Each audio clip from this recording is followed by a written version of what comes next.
Round the World Lit Audio 100 Years of Solitude by Gabriel García Márquez. Chapter 1. Full Narration Script. Channel Intro. Welcome to World Lit Audio, the greatest novels ever written, from every corner of the world, in English. New chapter every week, free to listen. Book Introduction. Today we begin one of the most celebrated novels of the 20th century, 100 Years of Solitude, by Gabriel García Márquez, published in Colombia in 1967. Translated into English by Gregory Rabassa in 1970, and awarded the Nobel Prize for Literature in 1982. This is the story of the Buendía family, 7 generations of a single bloodline, living in the fictional town of Macondo, somewhere in the Colombian jungle. It is a story about time, about memory, about the way families repeat their own mistakes, across generations without ever recognizing them. It is also a story about solitude, the particular loneliness of people who are extraordinary, and who cannot find anyone extraordinary enough to truly know them. García Márquez called his style magical realism. What he meant by this was simple. In Macondo, the miraculous is treated as ordinary, and the ordinary is treated with wonder. A ghost is as unremarkable as a neighbor. A rain of yellow butterflies announces the arrival of a man in love. The dead return, the living forget, and the past and the future exist simultaneously, like two rivers flowing through the same valley. You do not need to know any of this to enjoy what follows. The novel will teach you everything you need as it goes. All you need to do is listen. Chapter 1. Many years later, as he faced the firing squad, Colonel Aureliano Buendía was to remember that distant afternoon, when his father took him to discover ice. That is the first sentence of this novel. 11 words into the story. We are already in 3 places at once: a firing squad in the future, a childhood memory in the past, and the word ice, which in the middle of a Colombian jungle in the 19th century, might as well be a miracle. It is considered one of the greatest opening sentences in the history of literature. García Márquez said it came to him while he was driving to the beach with his family. He pulled the car to the side of the road, turned around, drove home, sent his wife to borrow money from the neighbors for food, sat down at his typewriter, and did not stop writing for 18 months. The result was this novel, 100 Years of Solitude. Chapter 1. At the time, Macondo was a village of 20 adobe houses, built on the bank of a river of clear water that ran along a bed of polished stones, which were white and enormous, like prehistoric eggs. The world was so recent that many things lacked names,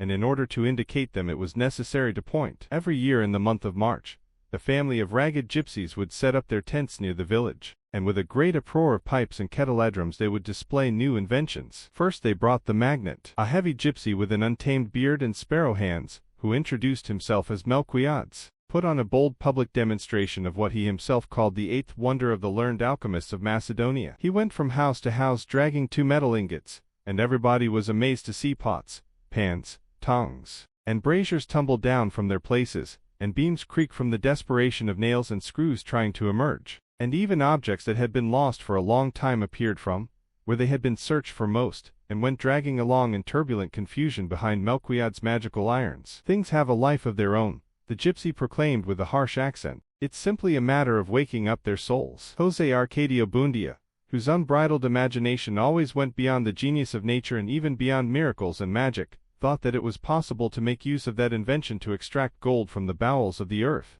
Melquiades tried to dissuade him. He explained that the magnet would not work for that. But José Arcadio Buendía at that time did not believe in the honesty of gypsies, so he traded his mule and a pair of goats for the 2 magnetized ingots. His wife, Ursula Iguarn, a hard-working, meek woman, whose will had made the family survive the disasters of the jungle, refused to let him take the animals. "You're going to throw away the goats just like that," she said, "to save us from paying for what we owe the butcher." And José Arcadio Buendía replied, "Things have a life of their own, sweetheart. It's a matter of waking up their souls." Ursula did not reply, but all during that spring while her husband was tracking down every grain of gold that had been lost since the founding of the village, dragging a pair of irons along the ground and mumbling Melquiades' incantation, she was praying to God that the irons would not find enough gold to buy a cast-iron cooking pot. Her prayer was answered in less than a year of work. The following March, when the gypsies returned, Melquiades was with them. He had left his magnets in José Arcadio Buendía's hands,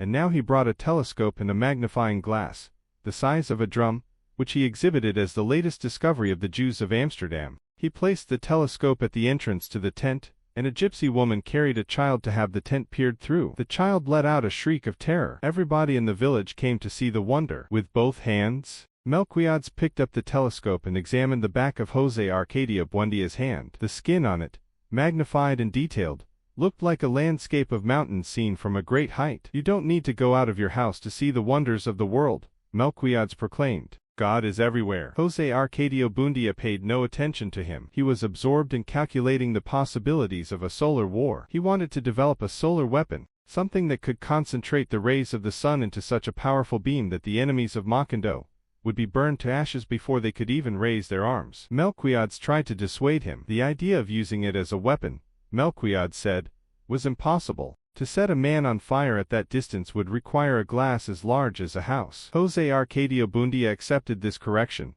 but continued his calculations. He wrote a summary of his studies, and sent it by messenger to the government. The messenger traveled through a trackless jungle, forded swollen rivers, struggled up sharp mountains, and after 2 months managed to reach a large city. He searched for the offices of the government. He presented the letter. No one received him. He waited. He left the letter. He returned home. No reply came. José Arcadio Buendia did not seem troubled. He was already thinking of something else. During that same visit, Melquiades brought a daguerreotype machine and demonstrated it in the square. He set up the apparatus in front of the church, covered his head with a black cloth, and called a group of villagers to hold perfectly still for a count of 3. The picture came out clearly, the facade of the church, stone by stone, and in front of it the frozen figures of the villagers, their eyes wide with effort, their bodies rigid with the seriousness of making history. But what astonished people was not the picture itself. Melquiades developed a daguerreotype of old Rebecca, a villager who had been dead for 3 years, and the image was so sharp and so alive that her family wept. "This is how the past can be made to stay," Melquiades said. "With enough patience and enough light, nothing is ever truly lost." José Arcadio Buendia spent many evenings with Melquiades in his laboratory. Melquiades taught him the basics of alchemy, the genuine study of the properties of matter, of the way things are composed and how they can be transformed. José Arcadio Buendia listened carefully. He had a mind that could hold enormous quantities of information without becoming confused. What he lacked was patience. He wanted results immediately. He burned his eyebrows twice trying to distill mercury. He once heated iron pyrite in the kitchen fireplace for so long that Ursula declared he had lost his mind, and the neighbors came to watch. He had not lost his mind. He was simply a man who believed the universe had secrets that were waiting to be found, and that the only irresponsible thing was to stop looking. The town of Macondo had been founded by José Arcadio Buendia himself, some years before. He had been born in a village to the east, a place where the mountains came down to the sea. He had married Ursula Iguarn,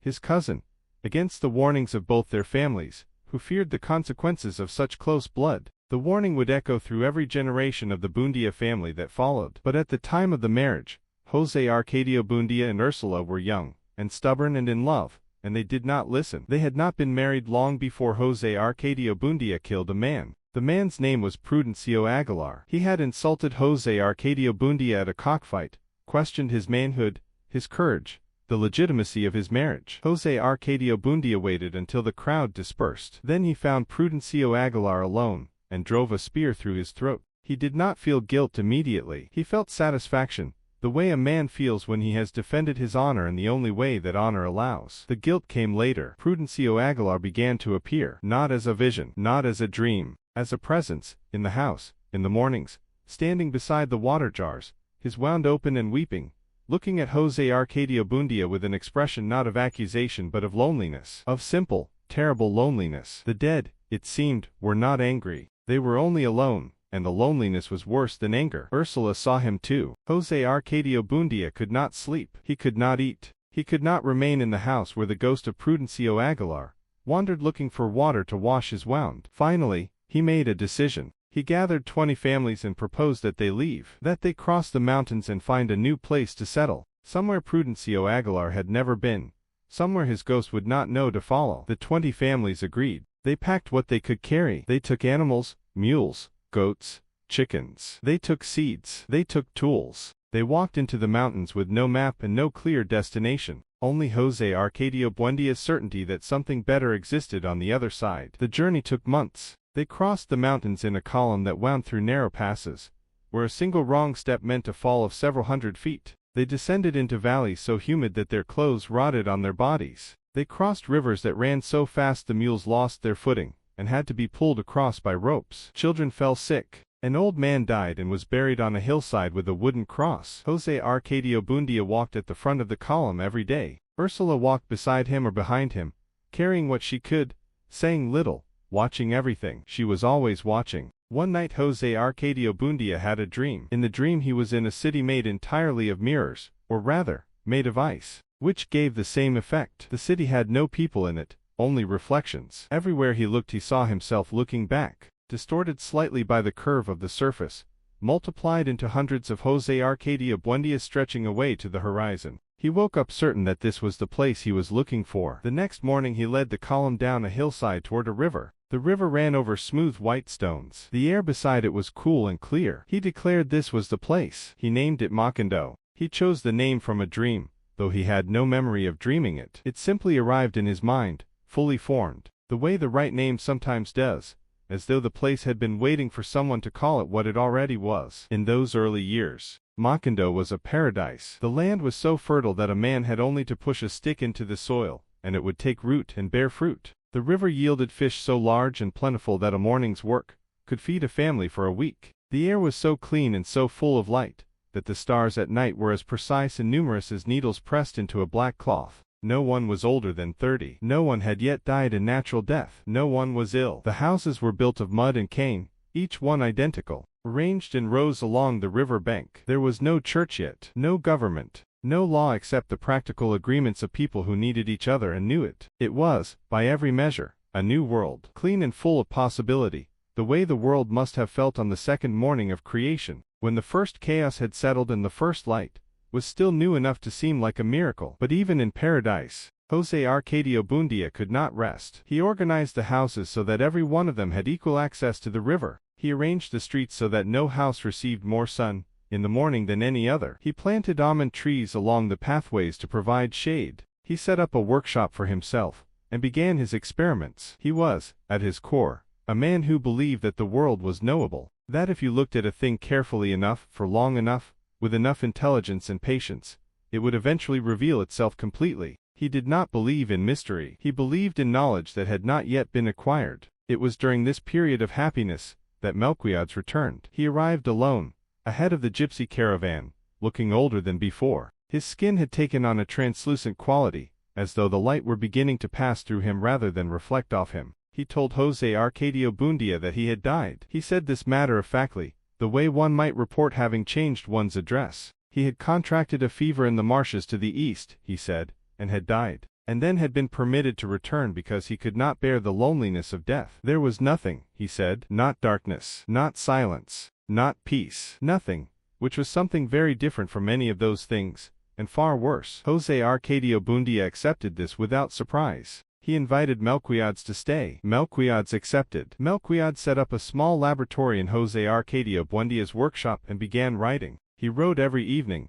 by the light of a candle, in a small cramped hand on sheets of parchment. He wrote in a language that José Arcadio Buendía could not read, and when he was asked what language it was, Melquiades said it was Sanskrit, the oldest written language in the world, the language in which the first knowledge had been set down. The manuscripts grew, sheet after sheet, covered on both sides, stacked carefully and rolled inside a leather bag at the end of each session. Melquiades never spoke about what he was writing. He only said, when asked, that he was recording what he knew, so that it would not be lost. What he was actually writing, though neither he nor José Arcadio Buendía knew it yet, was the entire history of the Buendía family, past, present, and future, encoded in a language, in a form that would not be deciphered for 100 years. Young Aureliano watched all of this. He was the second son of José Arcadio Buendía and Ursula, a thin, dark-eyed boy who spoke rarely and observed constantly. He had learned to read without being taught. He was drawn to the workshop the way some children are drawn to water or to fire,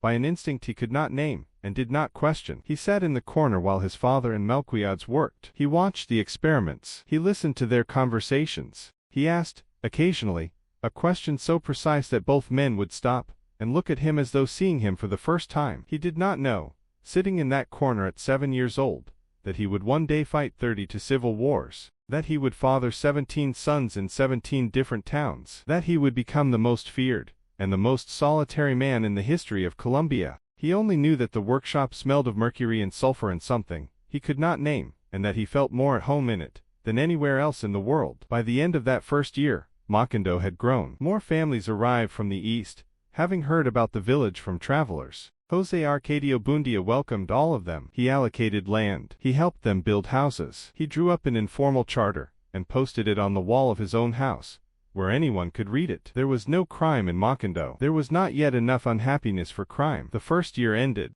The river continued to flow over its white stones. The almond trees grew. The children of the 20 original families began to look like each other, the way children do when they grow up in the same light, and eat the same food and breathe the same air. José Arcadio Buendía sat in his workshop long after midnight, reading Melquiad's notes by candlelight, understanding one word in 10, and feeling, with a clarity that surprised him, that he was exactly where he was supposed to be. Ursula slept in the next room with the assurance of a woman who has done everything she can do for the day, and can therefore surrender entirely to sleep. Outside, Macondo lay quiet under its stars. It was, by any measure, the beginning. Chapter Transition. You have reached the end of Chapter 1 of 100 Years of Solitude, by Gabriel García Márquez. In Chapter 2, José Arcadio Buendía's obsession with alchemy deepens. Melquiades begins his manuscripts in earnest, and young Aureliano, the boy in the corner of the workshop, begins to reveal the extraordinary nature of the mind that will one day make him a legend. Chapter 2 is available now. If you are listening for the first time, subscribe to World Lit Audio so you don't miss a single chapter. A new chapter arrives every week.